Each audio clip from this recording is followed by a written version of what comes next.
भोजपुरी की नई जानकारी के लिए हमारे साथ जुड़े। ये लाल रंग का सब्सक्राइब बटन क्लिक करें और बेल आइकन को दबाएं, जिससे नई वीडियो की जानकारी आप तक पहुंच जाए। जान लीजिए, सब्सक्राइब करना बिल्कुल फ्री है। पवन खेसारी के झगड़े के कारण बेचैन हुई अमरपाली दुबे। दोस्तों, आपको बता दें, खेसारी लाल यादव और पवन से बहुत प्यार है अमरपाली दुबे का। तीनों बहुत अच्छे दोस्त हैं। वहीं इस बात से बहुत परेशान है अमरपाली दुबे खेसारी और पवन के झगड़े से। दोस्तों, आपको बता दें, इस वक्त खेसारी लाल यादव पवन सिंह के जानी दुश्मन बने बैठे हैं और पवन सिंह खेसारी लाल के जानी दुश्मन बने बैठे हैं। इस बात से पूरा भोजपुरी इंडस्ट्री हिला हुआ है।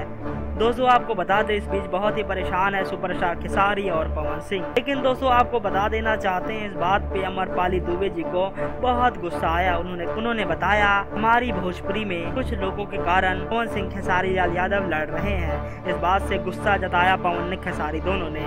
लेकिन दोस्तों, आपको बता दें, अमरपाली को इस बात का बहुत दुख है और अमरपाली बहुत ज्यादा बेचैन हो गई। दोस्तों, इस बात पे उन्होंने कोई ऑफिशियल बयान नहीं दिया, लेकिन दोस्तों बताया जा रहा है उन्होंने इस बात पे बहुत गुस्सा जताया और बहुत बेचैन हो गई वो। धन्यवाद।